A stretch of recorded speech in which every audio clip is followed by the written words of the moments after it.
Hello and welcome back to Jackknives Reviews. I'm of course your host, Jackknives. If you missed the first two parts of this countdown list, don't worry, just follow the link in the description down below, or just continue to watch off of this playlist. Now let's get on to number 12.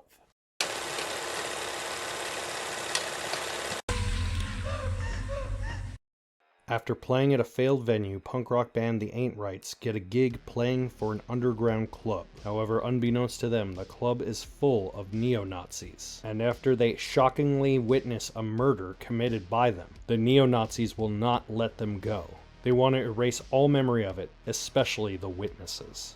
Now the Ain't Rights have to fight off this nest of neo-Nazis, with a green room door being their only line of defense. I freaking love this movie, and no one ever talks about it. Anton Yelchin, Patrick Stewart, punk rockers versus Nazis. What the hell's not to love about this movie?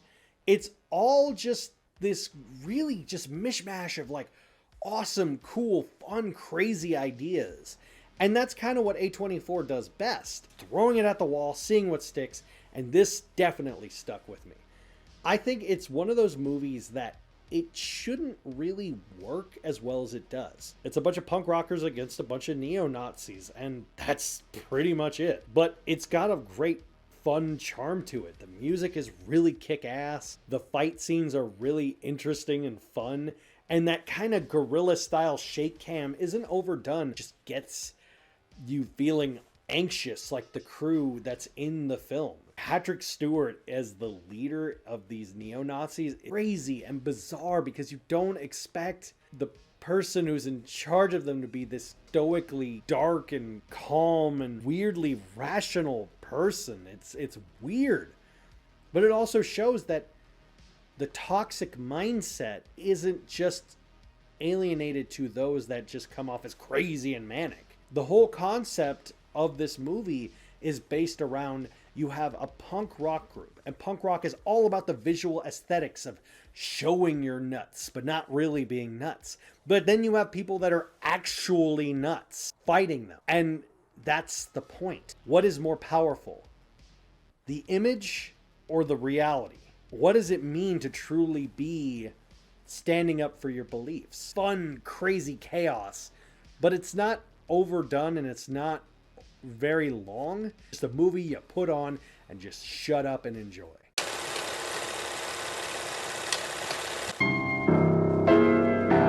David's wife has left him for someone else. Heartbroken, he gets involved in an extreme program where singles have to end up with a mate, or in 45 days will be transformed into an animal of their choosing. David has chosen a lobster. This is another movie I've talked about on my dark romance movies list. But what I like about it is the weirdly hypnotic way everyone acts in it. Specifically Colin Farrell. And specifically Colin Farrell. He comes off as this anxious, weirdly dark man, but doesn't really know what it is that he's doing wrong. It's kind of weird because I feel like I may be reading too much into it, but it feels like this is how people on the spectrum feel that they are to the outside world. If that makes any sense. If you know, you know. But it's weird because it has this sort of unease and yet familiarity to it. You have this sense of rooting for them, but then you sit back and think like, what is wrong with them? Like, why can't they find love? They seem to be just awkward, but nothing really negative or horrible. But that intrigue kind of is what draws you in. What makes them not want to be with each other, or want to be with other people, or not want to be with other people? Like, it's very divisive in that way. It is interesting where the concept is almost Kafkaesque, where they get to choose what animal they turn into if they do not have a mate by X amount of time. And it brings this kind of ticking clock narrative forward of, will they find love? Will they be with someone? Will they be happy? Who knows?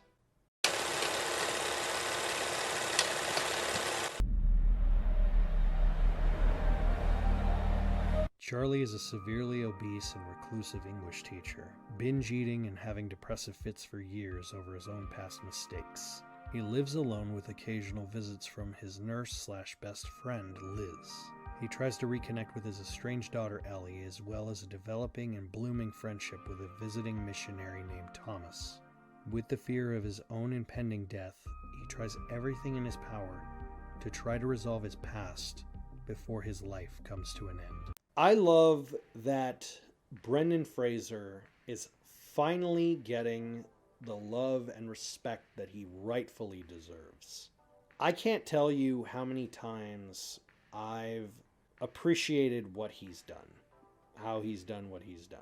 His movies have touched so many people over the years, and yet he never got the praise that he deserved at the height of his fame.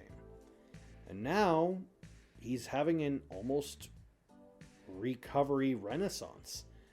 I love watching him in Doom Patrol. I also loved him in this movie. I did talk about this movie before separately on its own, but what I do enjoy most about it is this whole feeling of not being comfortable with who you are, especially if you're overweight.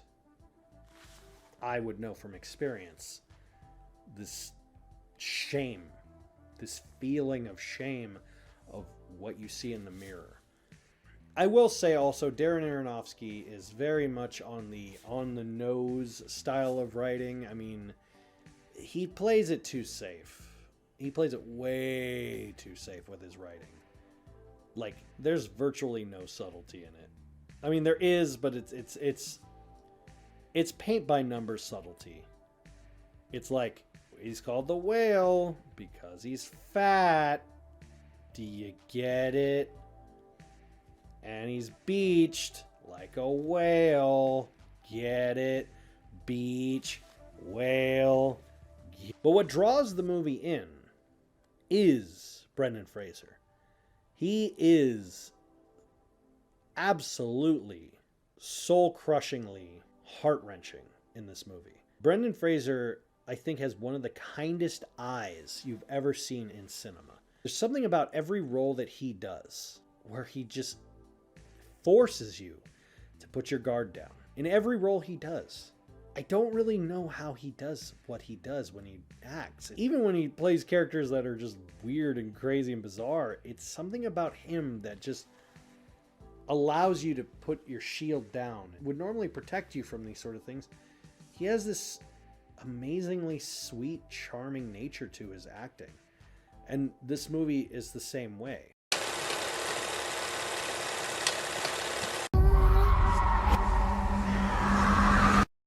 On the second anniversary of her mother's death, Mia, Jade, and Jade's brother Riley sneak off to a party where there is a new viral game involving an embalmed hand that they call Talk to Me, where a person across from it holds its hand saying "Talk to me," and only have 90 seconds to communicate with the dead, with a possession taking over the host body. Mia volunteers to participate in the game, but she exceeds the 90-second limit only slightly. Now she is forcibly binded to all of these spirits, contacting her, haunting her, and showing her things that may be pulling her to the other side.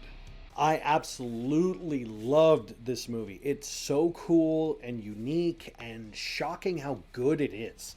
First-time directors, first-time writers, first-time actors, all combining together to make something that's so cool and unique and touching on subjects like social media and peer pressure, teenage drama, trauma, all of this stuff. And it's just so cool to see a movie that has the ability and capability to do something different with a unique concept, with just so much touching on spirituality, the dead, communication, everything. I just absolutely love this movie. I love just from beginning to end the whole thing of the necrotic hand that's white, but you're like, is it a real hand? Is it a ceramic hand? How is it a conduit? Why is it the way it is?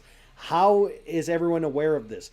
Why is this a thing? There's so many questions that raise in this movie that don't really have answers, but it gives you enough to lead into a possibility of another sequel, which they're in the making of doing. And the fact that this was made and produced by YouTubers, these guys who made it are famous YouTubers, and they decided, we want to make a movie. And they didn't just half-ass it. They actually made a legitimately good movie. This is one of the most shocking actual things I've seen, because of knowing what I know about the behind the scenes of like how good it can be when you put your faith in those that are inexperienced but have just this draw and passion enough to put pen to paper and put celluloid into film. That is what A24 strives at, and this movie is a perfect example of using it proper.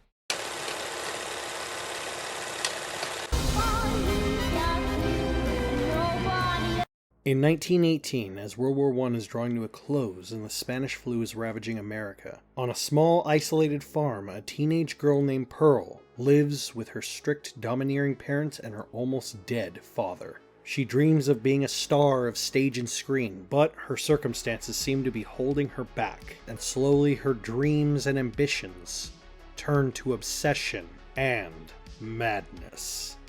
Ty West has been turning heads. He first was introduced to the mainstream with his other movie, X, which this is a part of a trilogy, I believe is called the X trilogy. The first one was X, this one is technically a prequel to X, but you don't need to see X to enjoy this movie. Pearl stands alone on its sole main driving force being Mia Goth. Mia Goth has essentially cemented herself into a scream queen. This, X, Infinity Pool, doing multiple different independent horror films that she's becoming more and more known. She has this unworldly presence to her and her performances that just draws you in closer. It's similar to how we used to see Christina Ricci, but unfortunately after she kind of drifted away from the acting scene and then is only now getting slowly back into it. It feels like her and Jenna Ortega are in that same vein of becoming more mainstreamly appreciated in the horror genre. And I love that this movie deals with kind of a twisting narrative on the Wizard of Oz complex of wanting to go to your over the rainbow life. And I love how the scarecrow is like creepy, but it's realistic too. I love that it changes this whole thing of shattered dream. Sometimes when you just want something so badly and the heartbreak of the reality that it's just not for you is so overwhelmingly just crushing and soul crushing. And that's what this movie encapsulates. What happens when everything that you want and need and dream and you are just screaming for and passionate about, it's just not for you. When the reality of the world tells you you're not good enough. You're not a star. You're not star worthy. That's where this movie resides. The smile with the tears that she gives is the end credits, and it's just heartbreaking. But there's also a lot of darkness behind Pearl. She has this obvious darkness within her that she does bring out to the surface, especially with her family and especially to those that cross her. And it makes it so much more rewatchable. You'll find little nuances of it, but it's also gives you this unnerving feeling like you shouldn't be watching it. At the time of filming this, the third of the trilogy has yet to be out, Maxine. But I do feel that if you were going to watch them in order, I feel that you should watch Pearl first, then X, then Maxine, because time-wise, that is more fitting. Plus, Pearl is just an overall better movie of the Ty West trilogy thus far. You don't want to wake up, do you?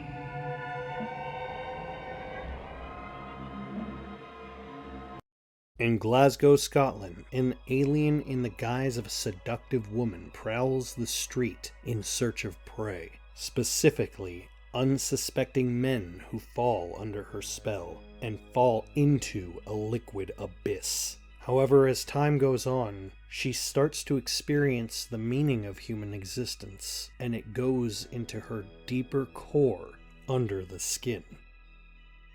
I don't know anyone who has really ever seen or talked about this movie outside of reviewers, but it is amazing in that it deals with identity and social relationships with the world around you. The filming of some of these people weren't actors, they were just people. The interactions that Scarlett Johansson has with them, the luring of the men in, the haunting atmosphere that brings out the pool. If you know, you know. What does it mean to be a person, to lure, to draw people in? The less I say about the movie, the better, because it is a movie that draws you in. But one aspect that does break your heart watching it, there's a scene where there's a person who is born with a severe facial deformity. She decides not to do what she did with everyone else because she has sympathy for him and his plight and the way he looks. And it's heartbreaking because it's almost like saying you aren't worthy enough to die. But it's also like haunting the way the man looks, but it's also haunting in the sense that like it shouldn't be haunting because he's still a person. Things about this film that just make you feel uneasy and unwell. Like something's not right here. You don't know what, but something isn't right here. You don't know much about her species. You don't know much about this alien and where she came from, what she's doing here, why she's doing what she's doing. These questions aren't really ever answered. And Scarlett Johansson plays on that mysterious, sexy, drawing nature that she does so well in this movie, with very little dialogue from her end. Most of the dialogue is from the strangers that she meets, or the different people that she meets. You don't know the motive, but that's part of the appeal to it. You can draw so much from it without not having too much given from you. Come on back for our final 6 entries in this list, here on Jackknives Reviews.